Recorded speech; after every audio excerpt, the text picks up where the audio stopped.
The TRN MT1. If you are on a really tight budget, you might want to consider this.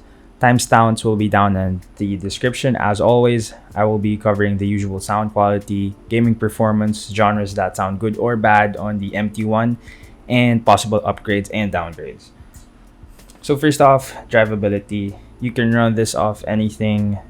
It does not scale with an amp at all. It does not scale with an amp.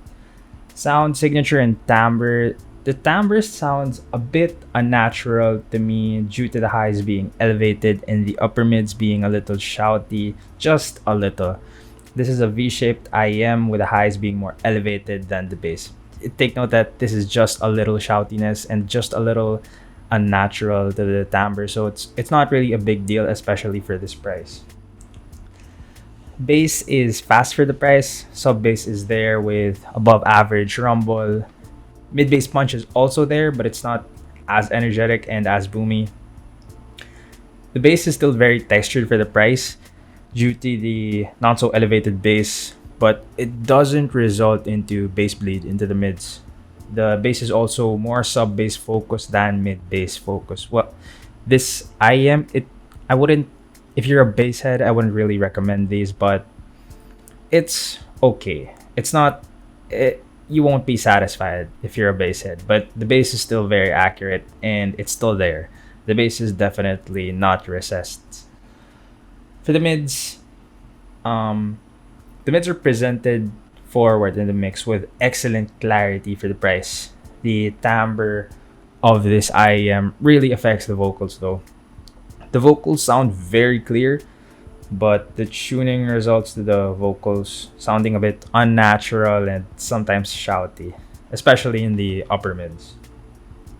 But again, the mids are presented with a lot of clarity, so you're trading off a few cons for a few pros in the mids. Still very good mids for the price again. The highs are honestly surprising for the price. The highs are presented with clarity, just like the mids. Cymbals and hi-hats, they sound good. Wind instruments sound even better and sound full-bodied, even better than the Blonde 03's presentation of the wind instruments. The highs do come with peaks, which result to it being a little sibilant at times, just a tad sibilant. This tuning of the highs also contributes to the unnatural timbre of the MT1s. Gaming performance and imaging on the MT1s, I'd say it's average. Imaging is average on the MT1, but it's less than $10. I wouldn't really ask for more. The sound is only presented in 4 directions. This has the same problem the Blonde 03 has. The sound will only be presented north, south, east, and west. Sounds will never be presented from a diagonal angle. I'll put up a diagram or an illustration of this on this video so you can understand how that works. But basically, it isn't pinpoint accuracy. There is still some accuracy, but it isn't pinpoint. And this will still be usable for competitive gaming, but I wouldn't be saying that it's the best for competitive gaming. So for genres, excellent for the MT1 would be jazz. Jazz is excellent on the MT1 due to the presentation of the wind instruments.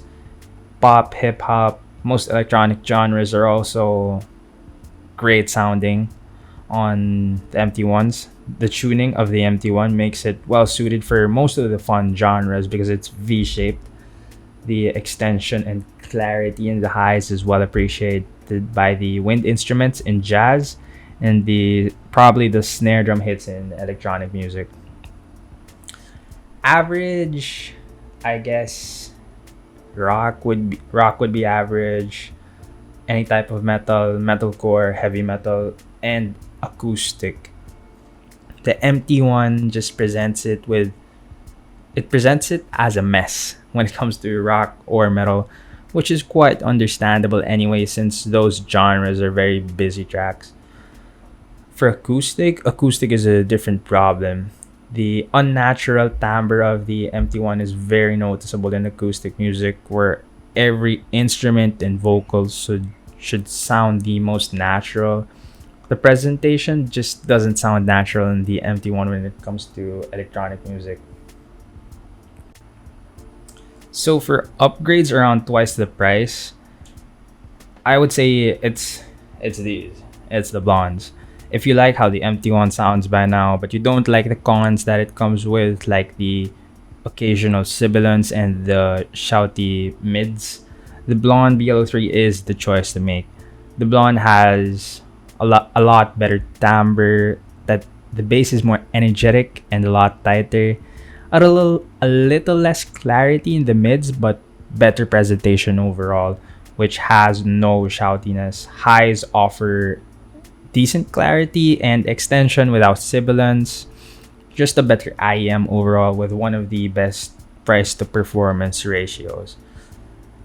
Listen, the blonde is still amazing in 2021. So if you're not really tight on the budget and you can afford to pay around twice the price of, even thrice the price of MT1s, then go for the blondes. They're not a mistake at all. They're amazing.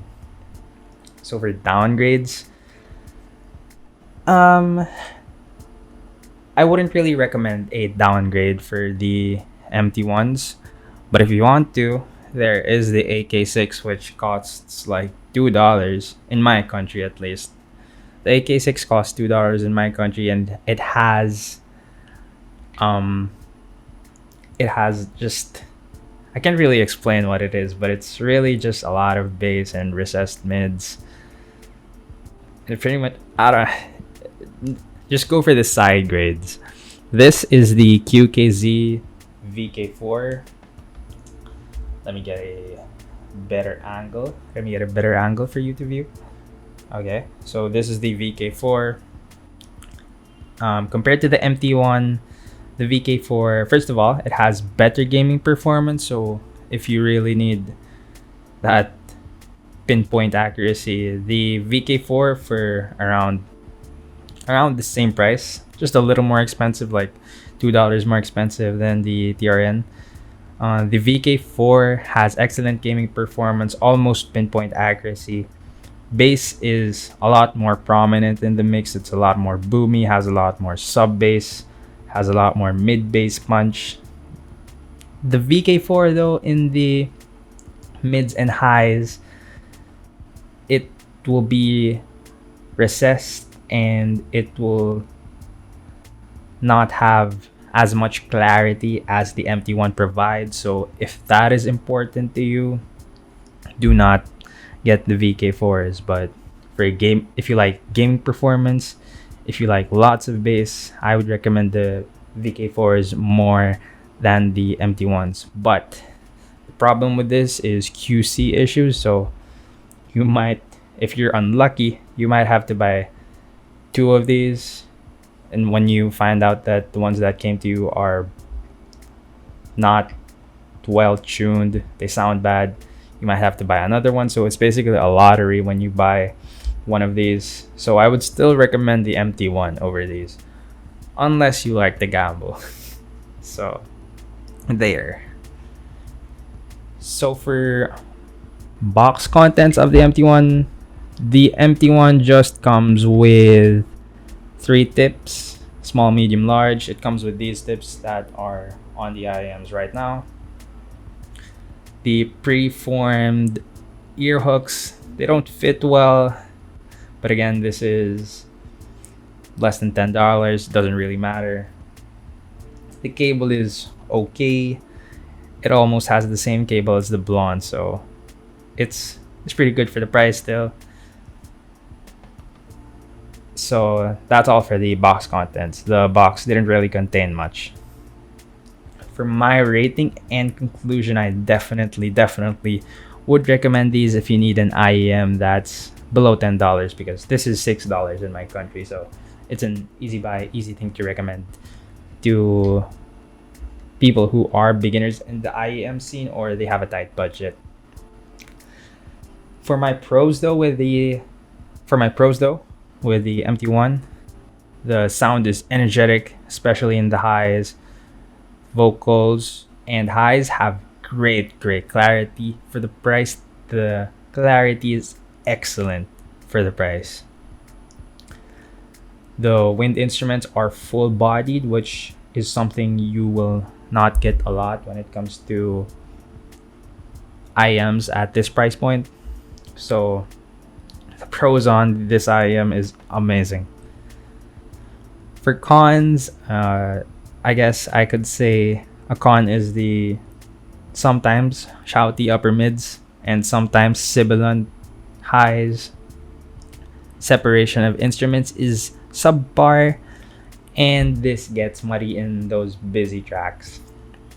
So I could only recommend this IEM if you desperately need a sub $10 IEM. If you have the more expensive IEMs like the Blonde BLO3, I wouldn't recommend this. But if this is like your first IEM or you need a new IEM and you're on a tight budget, you need a beater IEM, this would be very good for the price. So that's it for today. Hope you enjoyed my review of the TRN MT1. Next up will be the QKZ VK4 that is here on this side. So subscribe if you're up to that. Peace.